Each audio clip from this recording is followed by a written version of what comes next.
Jellyfish by Ness, Owen. Half the day is gone. Our words evaporate into the warm silence of the midday sun. We listen to the bladderwrack crunch, step carefully over the beach jellyfish, lulled by the warm currents. You want to paddle and have to steady yourself on my arm. It's easy to forget your age as our footprints disappear into the wet sand. Your feet, half the size of mine now, but I always felt bigger, even when I was small. I fill the silence with stories of beach days with my friends, the jellyfish we swam through, but only one of us was stung. Moon jellyfish glow at night. You don't ask why.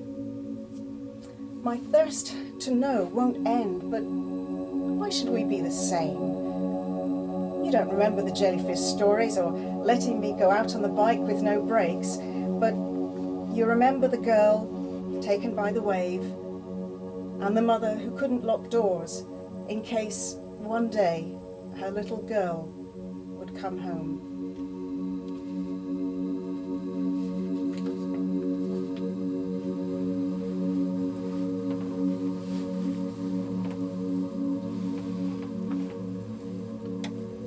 On the First Calculation of the Circumference of the Earth by Alison Gerhard. Such luck to look down a well at noon and think, that's funny. More people knew the world was round than we ever gave them credit for. Columbus was an ass in kindergarten classes when we thought of tipping edges and some mystery beyond. Archimedes got his eureka in a bathtub and his promises to move the very ground we stand on. Eratosthenes got a stick and 3 camels and found the size of everything there was to know. 46,100 kilometers as the Earth turns.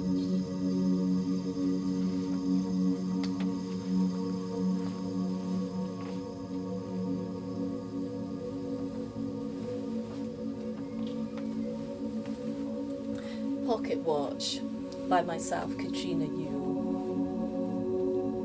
I serve lunch in the workshop. A bunch of glistening cherries, hunk of Gruyere cheese, some flatbread, water and Rioja for grandfather. The old man pecks as he grafts. Graphite smear on a cheekbone. Eyelids sweat-soaked as stubby fingers grapple with a toothpick.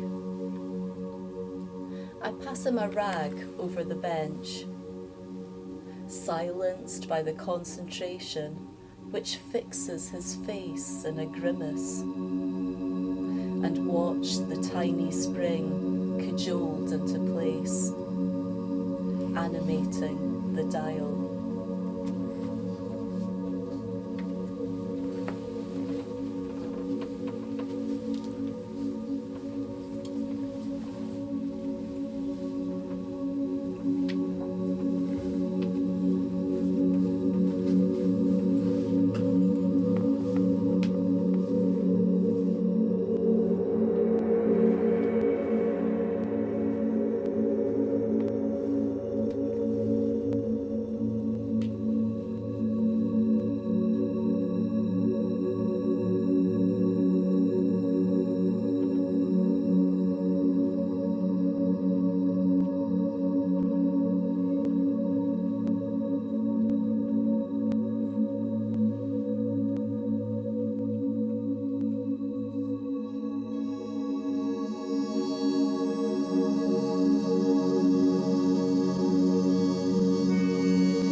High Noon by me, Marka Rifat. Howdy, partner. Howdy, Dan. They tipped back their Stetsons and gazed sternly into the distance. Any action on the High Sierra? No, nobody was, nope. I was scouting on the ridge after breakfast and there was nae loose steer, north or south, Danny. Head of cattle's got to be somewhere, Connor, and rustling's a dirty business. Them dang rustlers will get what's coming to them. Yes, sirree, I'll make sure of that today, Dan. The two cowboys nodded with grim conviction. It was going to be a tough day, but they would face down those ornery, no-good desperados, and they would beat them. Connor silently passed a treacle toffee to Danny. It was the closest to chewing tobacco that Connor could find in Uncle Dod's sweetie tin, and the whole gang agreed it was brilliant for making black spitballs. It was important to impress the gang. Reckon we need some sarsaparilla. Sun's getting high in the sky. They set off for the Dry Gulch Saloon, known to others as McNabb's Shop and Save. Their progress slowed by practicing their swagger and testing out their quick draw technique.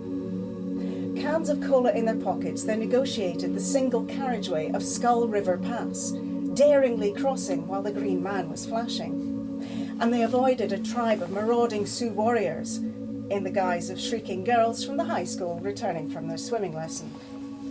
They paused outside the Thistle Tavern and crouched close to the ground. These are fresh today, Connor. Darn tooting. Looks like the left-hand gang. Maybe 12 of the varmints. The boys recounted the cigarette stubs on the pavement. Yep, reckon a good 12, and they ain't gonna get 4. They reached the swings and climbing frame of Cowhide City and joined the gang. Connor shared out the treacle toffees. Then tactics, weaponry and terrain were discussed. The ceremonial handover had just begun when Connor was hauled backwards by a meaty hand clamped onto the back of his collar. We've been ambushed! He wriggled to face the dang blasted enemy who had dared to sneak up on his big day. The hand belonged to his mother. She was breathing fast and redder than a prairie sunset.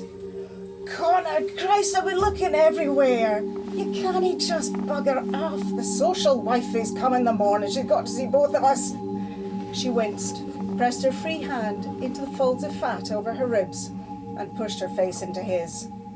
He smelled beer. Christ, you've gave me a seizure. She hauled herself upright and glared at the little boys in their checked shirts and cardboard hats. Piss off, you wee nutters.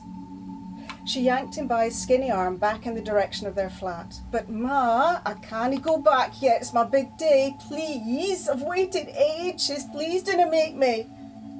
She was wheezing by the time they reached the Thistle and sat heavily on a beer crate at the back door. Connor glowered and swayed with rage. Bubbles of snot covered his top lip. He drew his Colt from the elasticated waistband of his jeans and aimed it between her eyes. The late morning light caught the peeling silver paint on the gun barrel. What? It's my turn for sheriff today. I waited ages for my turn and it's nearly high noon and I'm in charge of rounding up the rustlers and leading the shootouts and everything. I've worked it all out. It's going to be brilliant. Best ever. Let me go or I'll shoot. She looked at his fierce little face and, for once, didn't see his bastard father and all the misery that he'd brought, but a boy who could, maybe, have a chance to make something of his life. She started to cry. Connor kept his gun trained on her. Then she mumbled, "Sorry," and opened her arms. The smokers who'd been watching the scene turned away, and Connor bent down. She cried into his shoulder and squeezed him tight. "It's okay, Ma, stop greeting." Eventually she stopped. She wiped her face on her sleeve and sighed. "You're really in charge today, the big boss." Connor looked through the grubby windows of the Thistle to the clock above the bar. Not anymore. It's 5 past high noon. I've missed my turn.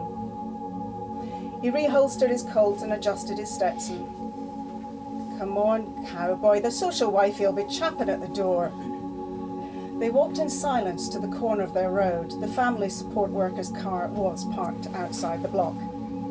She patted his bony shoulder. I'm sorry about your big day, son. You'll be sheriff next time. He shook his head. You have to wait your turn. That's how it goes. Aye, but what if you're kidnapped by what's its Comanches? Well, maybe if they tied me up and tortured me for days and days. The family support worker was standing on the pavement tapping her watch. We'll see Mrs. Ironbreeks first, Connor. Then we'll plan your escape from the engines. Connor was already standing proud in the dusty main street of Cowhide City, the townsfolk clapping and the six-pointed star of authority blazing on his chest in the noonday sun.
Noon Talk by Graham Burchell.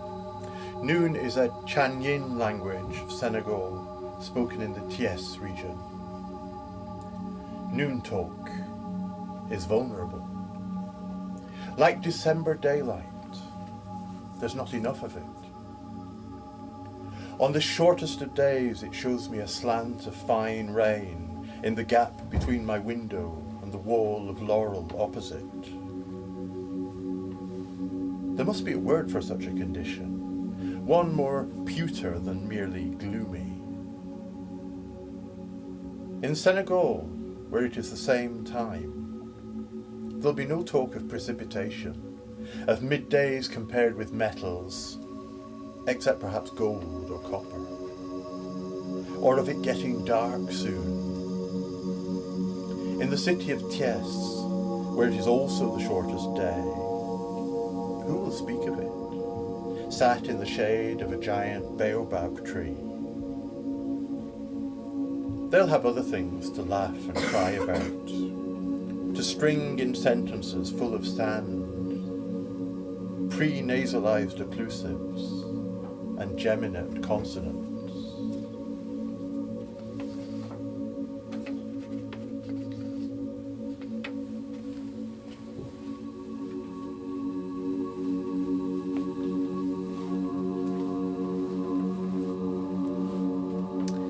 Sun Beats Over New Orleans by Natalie Gasper. I took a stroll past Jackson Square today, just as the out-of-tune bell began to mark the luncheon hour. The first chime rang out as two young lovers stole a kiss beneath the low-hanging branches of a vibrant oak tree. 3 marked the horse-drawn carriages as they clip-clopped and rolled down Decatur Street. 4 tourists ambled by with their fresh beignets as the 5th bell sounded. With the 6th chime came a soft breeze off the Mississippi River, the only relief from this 7-day streak of midday July heat. 8 artists stationed by the wrought iron fence made their final marks on bright cityscapes as the bell sang out, striking its 9th peal. A flutter of wings drew my eyes to the sky as 10 mourning doves made their daily rounds above Andrew Jackson, his hat forever tipped to everyone who passes, his mount reared up to greet the day. At the 11th bell, the sun, peeking out from billowy white clouds, cast shadows scarcely large enough for field mice. High noon came at last with a final echoing clang, expanding out across the square.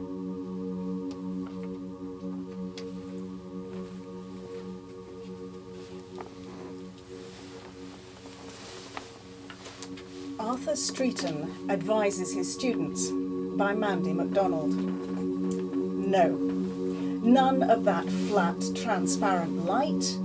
Your light needs to slant, scatter, explode in loose, fierce brushstrokes.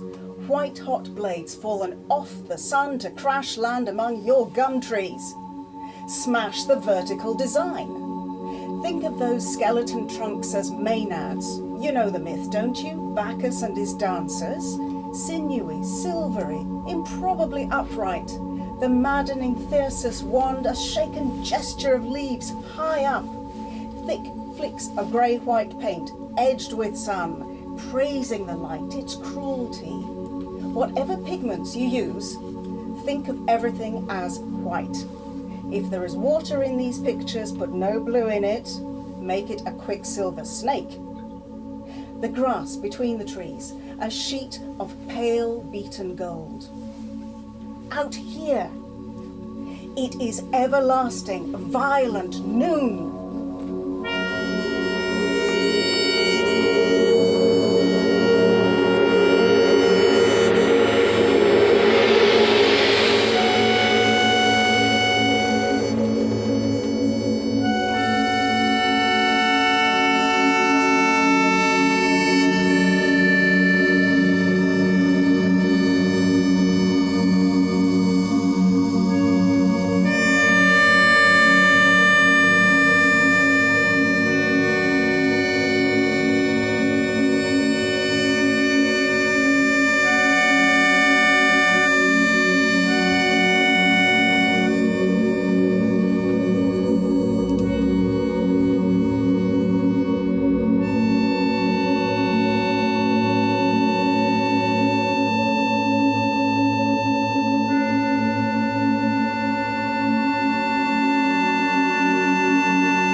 Ankers.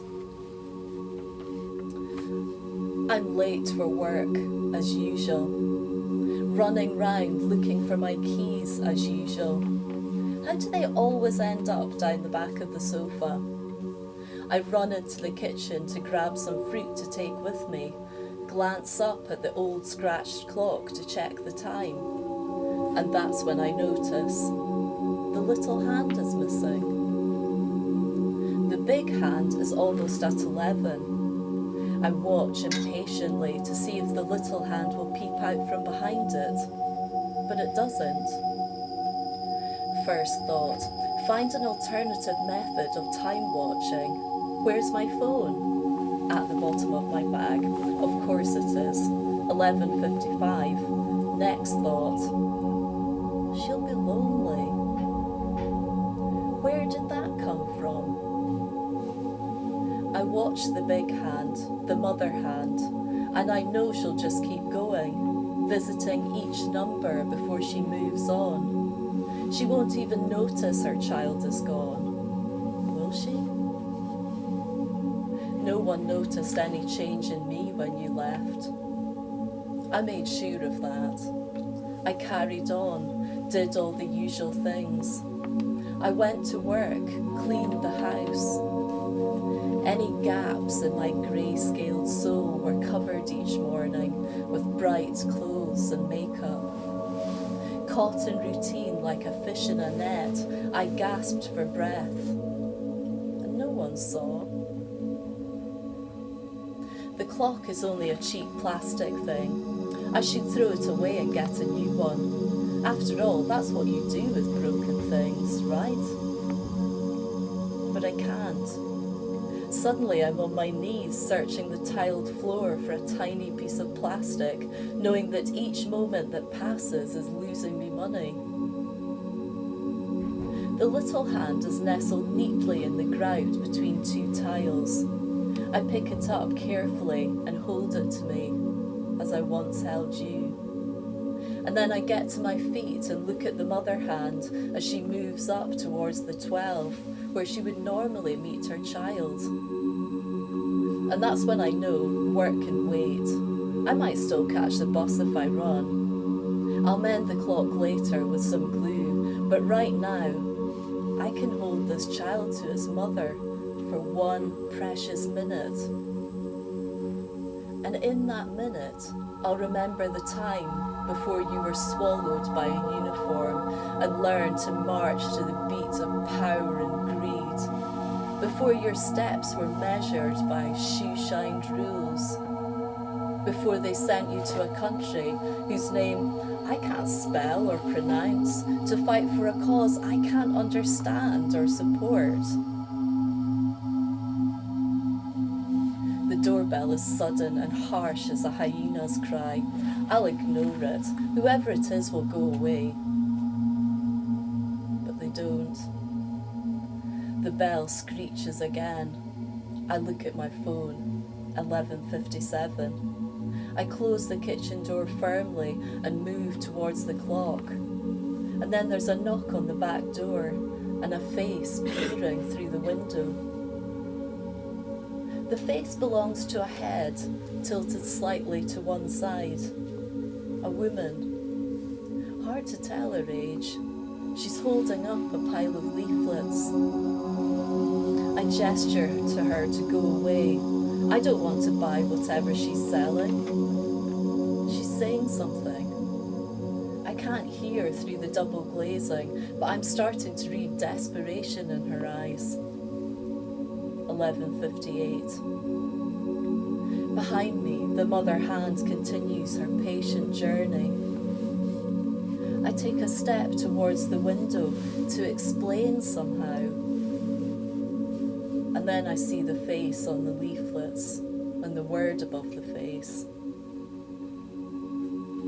A young man, handsome like you were before they cut your hair. And the blood-red letters above the face spell missing. The woman's mouth is framed around a please. 11:59. I'm still holding the little hand firmly, as she once held his hand, as I once held yours. I open my palm to show her the tiny piece of plastic that nestles there. She stares, fascinated, as time moves on to noon, and I step back towards the clock.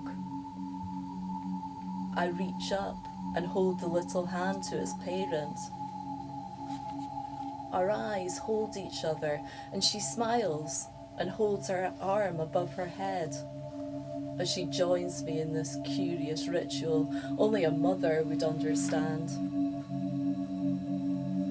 I count the seconds with my breath before I gently remove the little hand from her mother and wrap her in my fingers.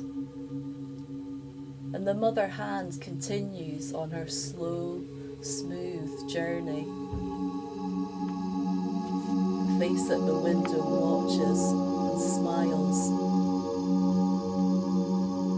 And then I unlock the door and ask how I can help.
Flames on windscreens, deluge of light unleashed.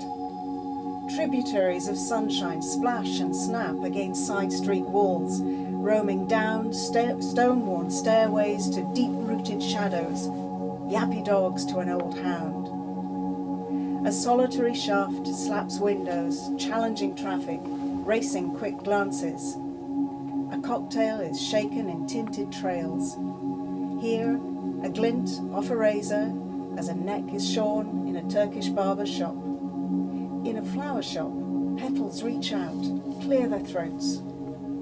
A floor above hunched shoulders in a betting shop, a girl sings through mercury chimes. Her open apartment window, a momentary mirror, reflecting light, casting shadows in a cave. All sounds but this harmony are silenced. I am owned by this commonality. The clash of cloud, sun, metallic blue sky, owned by the race through the crowd, the steady plod of feet and pushchair wheels on pavement slabs. A boy rattles a collection tin. Mistress of finesse, of fickleness, take notice. Here is our sadness and our happiness. Autumn leaves in a puddle when the rain has stopped. The bells chime and the sun pushed through. Strange, there are no trees here.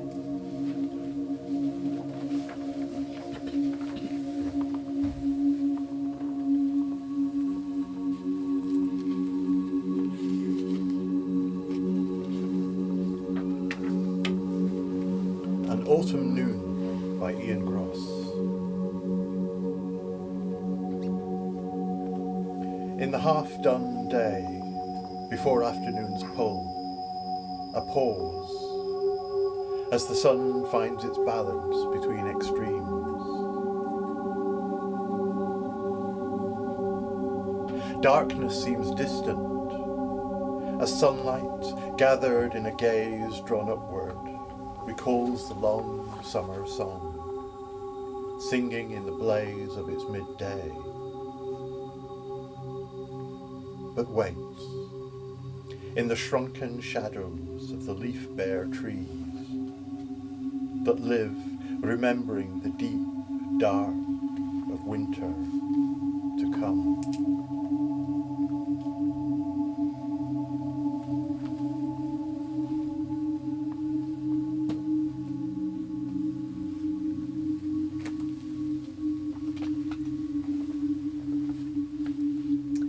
I Am Not Beautiful at Noon by Elinor Brooks.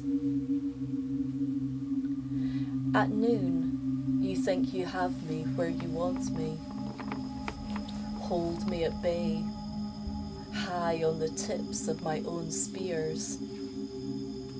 I hang like a naked light bulb, burning my prisoner's blinded eye. Harangue and harry you, hot and angry. Maddened, I make you face the white spaces of my ire, or flee into shadows that dwindle to a dot and disappear. I am not beautiful at noon. But when the dark arrows of birds pierce the hedgerows at dusk along the lanes, and you untie me from the sky, I run down the sloping fields and launch myself out over the plain, beyond the reach of the children and their handfuls of wet grass. Glorious, I slip beneath your horizon.